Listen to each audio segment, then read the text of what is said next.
Bonjour.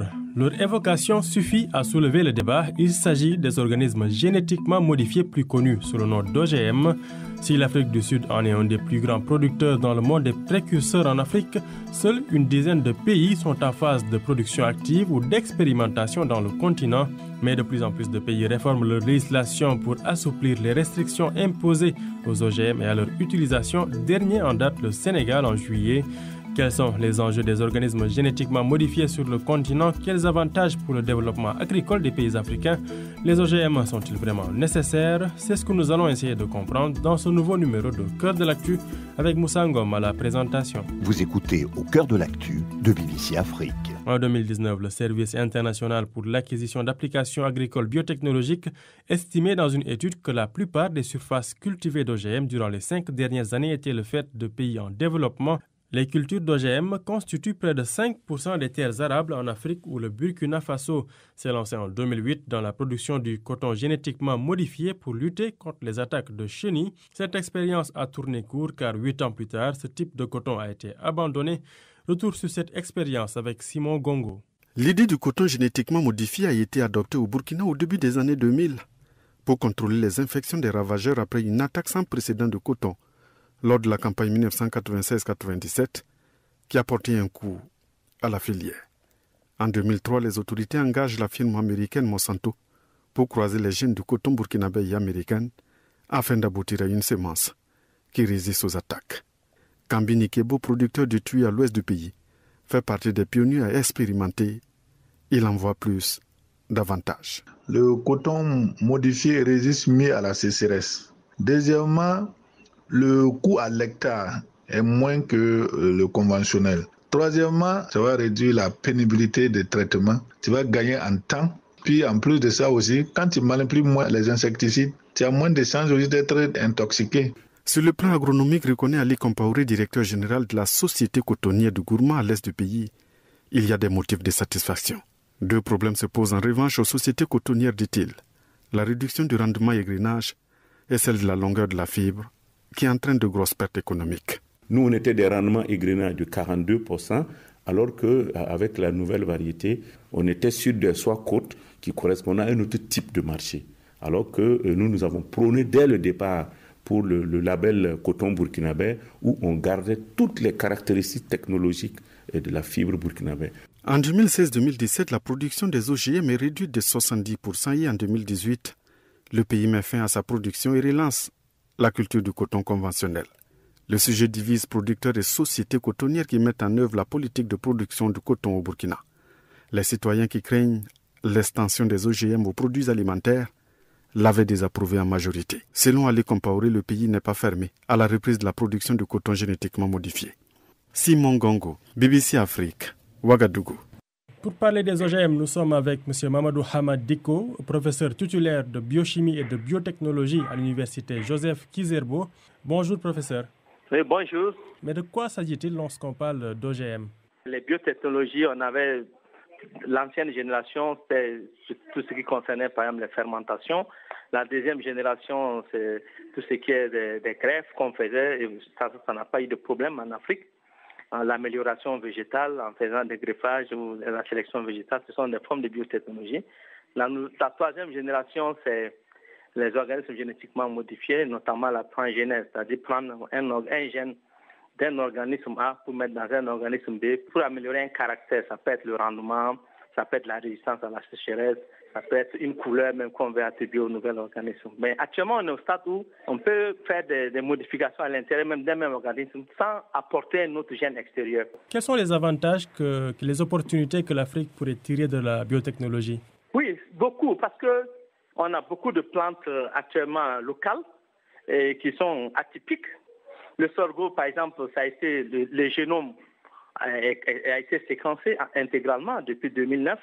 Et donc, il faut profiter, c'est-à-dire explorer les gènes qu'il faut et rechercher les nouvelles variétés qui s'adaptent selon les différents environnements. Les Américains l'ont fait, mais ils ont séquencé les génomes parce qu'ils utilisent ça pour la nutrition, surtout animale. Alors que nous, on utilise ça à la fois pour la nutrition animale et la nutrition humaine. Et qu'est-ce qui explique pour vous cette méfiance vis-à-vis des OGM? Moi, je pense que c'est lié vraiment à une mauvaise communication. L'explication aussi, c'est que on est beaucoup attelé par la vision que l'Europe a, notamment la France, alors qu'on n'a pas les mêmes problèmes. Actuellement, personne ne peut dire qu'il n'y a pas d'aliments génétiquement modifiés dans nos supermarchés. Ça existe. On a des huiles qui sont issues des organismes génétiquement modifiés. On a des arachides que nous importons des États-Unis partout, puisque là-bas c'est autorisé. On vit avec. Donc, étant donné qu'on vit et qu'on ne peut pas empêcher, autant s'outiller.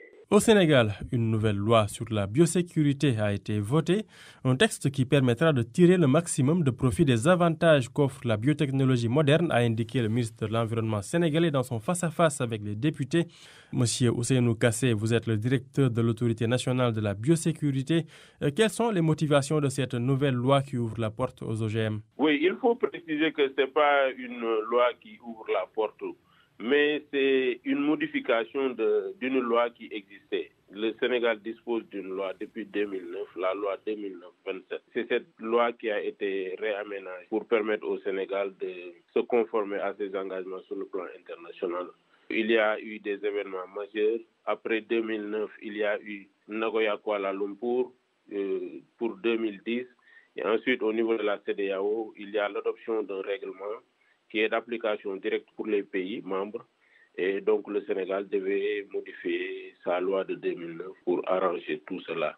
Il y a aussi un renforcement et une prise en charge des dispositions parce que le code de procédure pénale et le code pénal n'avaient pas prévu d'infractions liées à ces activités. Quels sont les enjeux de l'introduction des OGM pour le Sénégal? Bon, les enjeux quand même sont nombreux. Au niveau pas du Sénégal, nous ne raisonnons pas pour le Sénégal parce que nous sommes dans un espace et au niveau de l'espace, il y a une adoption d'un règlement. Donc, ce qui se passe au Bénin, ce qui se passe au Nigeria ne laissera pas le Sénégal indifférent. Donc, je pense que c'est depuis Bamako en 2007 que les États membres de l'UEMOA s'étaient réunis pour d'abord voir et conclure qu'il y avait une nécessité pour les pays tels que les nôtres, d'aller vers la recherche scientifique, eu égard aux nombreuses choses qui se passent au niveau climatique, au niveau de l'économie, etc. Mais ils avaient reconnu aussi la faiblesse des moyens, donc d'où la nécessité d'aller ensemble pour travailler sur ces questions-là. Monsieur Jean-Michel Walissène, vous êtes responsable agroécologie à l'ONG Endapronat qui intervient dans la protection des ressources naturelles au Sénégal. Avec différentes organisations de la société civile, votre ONG a publié une note d'interpellation où vous demandez à l'État du Sénégal de surseoir à la promulgation de la loi sur la biosécurité. Quelles sont vos craintes quant à l'introduction des OGM? Les craintes sont multiples. Tout d'abord sur la question de la préservation de la biodiversité. L'autre élément, c'est que aujourd'hui, il y a pas mal d'articles scientifiques qui mettent en exergue des menaces liées aux OGM sur le point de vue de la santé, du côté de l'environnement, des risques également sur le plan économique vis-à-vis de notre agriculture familiale. Et pouvez-vous revenir sur les risques environnementaux que l'ouverture aux OGM pourrait poser? Dans l'exemple, par exemple, de la dissémination dans l'environnement et la modification des variétés naturelles, parce que le problème qui se pose est qu'avec la dissémination d'OGM, se pose pour certaines espèces des possibilités de croisement et donc de perturbation génétique au niveau de cette espèce. Vous comprendrez par là, en fait, toutes ces inquiétudes qui sont là, des inquiétudes qui sont basées sur le fait qu'aujourd'hui, il n'y a aucune maîtrise déjà du côté des pays développés, encore moins dans nos pays. Quelles sont les mesures que nous pouvons mettre en place pour les contrôler, déjà pour les identifier? Nous savons bien que nos laboratoires ne sont pas équipés. Et ce n'est pas uniquement une question d'équipement, c'est un dispositif qui est très élargi. Nos États sont guidés aujourd'hui par le programme d'harmonisation de la réglementation au niveau sous-régional.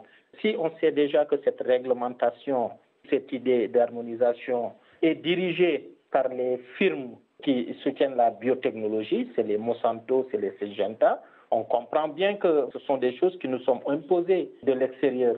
Alors, plusieurs pays invoquent la nécessité du développement de leur potentiel agricole, surtout avec l'argument de la productivité pour prétexte à l'autorisation des OGM. Quel est, selon vous, en tout cas, ce qui serait l'alternative? Pour nous, aujourd'hui, c'est d'élaborer des politiques agricoles locales qui encouragent, selon qu'il convient, la mise en place et le maintien des systèmes agricoles diversifiés. Et cela s'associe avec des principes d'agroécologie. Merci, M. Sen. C'est la fin de ce numéro de Code de l'actu. Merci de l'avoir suivi. Restez à l'écoute de BBC Afrique.